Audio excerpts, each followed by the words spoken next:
रामलला की प्राण प्रतिष्ठा, श्रीराम के स्वागत को पूरा देश तैयार, अमर उजाला के साथ घर बैठे बने पल पल के साक्षी।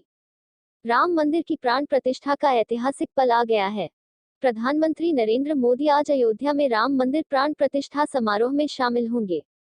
मंगलवार से मंदिर जनता के लिए खोले जाने की उम्मीद है।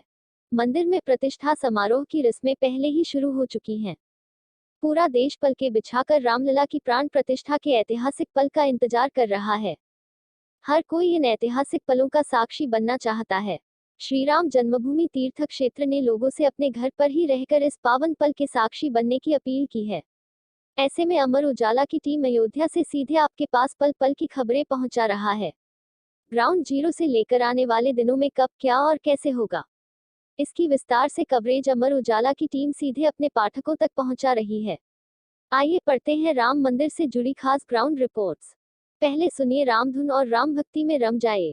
प्राण प्रतिष्ठा और भगवान राम से जुड़े इस अवसर को और अविस्मरणीय बनाने के लिए अमर उजाला आवाज भी खास प्रस्तुति लेकर आया है। पॉडकास्ट की इस श्रृंखला में एक ही जगह पर मिलेंगे भगवान श्री राम की आराधना के लिए तैयार खास भजन।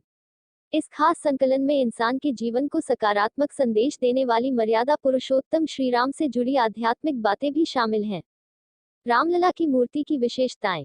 प्राण प्रतिष्ठा के अनुष्ठान के चौथे दिन शुक्रवार को सुबह 9 बजे अरणि मंथन से अग्नि प्रकट की गई। अग्नि प्रकट के साथ चौथे दिन का अनुष्ठान शुरू हो गया। इसी बीच रामलला की मूर्ति की बेहद खास तस्वीर सामने आई। इसमें उनके पूरे स्वरूप को देखा जा सकता है। तस्वीर में रामलला माथे पर तिलक लगाए बेहद सौम्य मुद्रा में दिख रहे हैं। हालांकि रामलला की यह तस्वीर गर्भगृह में लाने से पहले की है। अभी भगवान की आंखों में पट्टी बंधी हुई है। बिस्तर का त्याग कर चौकी पर कंबल बिछाकर सोएंगे पीएम। राम मंदिर प्राण प्रतिष्ठा कार्यक्रम में मुख्य जजमान की भूमिका निभा रहे प्रधानमंत्री नरेंद्र मोदी को प्राण प्रतिष्ठा के 3 दिन पहले कठिन व्रत और संयम से गुजरना होगा। यम नियम के तहत पीएम बिस्तर की जगह लकड़ी की चौकी पर कंबल बिछाकर शयन करेंगे। राम मंदिर की कानूनी लड़ाई फोटो। साल चली कानूनी लड़ाई की पूरी कहानी। आज जो भव्य राम मंदिर आकर ले रहा है उसके पीछे दशकों तक चली लंबी कानूनी लड़ाई है। अयोध्या में राम मंदिर निर्माण का सफर काफी चुनौतियों भरा रहा है। बाबरी विवाद, अदालतों में चली लंबी लड़ाई और फिर शीर्ष अदालत के फैसले के बाद मंदिर का निर्माण शुरू होना। यूपी के मुख्यमंत्री योगी आदित्यनाथ फोटो। बंधु बालरूप सोई रामू, सब्सिडी सुलभ जपत जिसु नामू, जासु बिर सोचहु दिन राति, रटहु निरंतर गुनगन पाती, रघुकुल तिलक सुजन सुखदाता, आयो कुशल देव मुनि त्राता। शताब्दियों की प्रतीक्षा, पीढ़ियों के संघर्ष और पूर्वजों के व्रत को सफल करते हुए सनातन संस्कृति के प्राण रघुनंदन राघव रामलला अपनी जन्मभूमि अवधपुरी में नव्य भव्य दिव्य मंदिर में अपने भक्तों के भावों से भरे संकल्प स्वरूप सिंहासन पर प्रतिष्ठित होने जा रहे हैं। 500 वर्षों के सुदीर्घ अंतराल के बाद आए इस ऐतिहासिक और अत्यंत पावन अवसर पर आज पूरा भारत भाव विभोर और भाव विह्वल है। पूरी दुनिया की दृष्टि आज मोक्षदायिनी अयोध्या धाम पर है। हर मार्ग श्री राम जन्मभूमि की ओर आ रहा है। हर आंख आनंद और संतोष के आंसू से भीगी है। हर जिह्वा पर राम राम है। समूचा राष्ट्र राममय है। स्वामी रामभद्राचार्य फोटो। जगतगुरु रामभद्राचार्य बोले, काशी और मथुरा के लिए भी लूंगा संकल्प। रामनगरी में जगतगुरु रामभद्राचार्य सबसे बड़ी रामकथा कर रहे हैं। खूबसूरत सा पंडाल है। उन्होंने संकल्प किया था, मंदिर बनने तक अयोध्या रामकथा करने नहीं आएंगे। संकल्प पूरा हुआ है। आजकल हर दिन 10,000 लोग उन्हें सुनने आते हैं। वह देश के लोकप्रिय संत हैं। उनसे मिलने आ रही हस्तियों को हैंडल करने टीम रामभद्राचार्य में एक सेलिब्रिटी मैनेजर भी है। इनमें नेता, अभिनेता, संत और ब्यूरोक्रेट्स जैसे भिन्न भिन्न प्रकार के लोग शामिल हैं। वे अंग्रेजी मीडिया वालों को उन्हीं की भाषा में जवाब देते हैं। उनके कमरे के बाहर सिर्फ भक्तों ही नहीं, कैमरे और क्रू से लेस मीडिया वालों की भी उतनी ही लंबी कतार है। किसी फिल्म के सेट सा माहौल है।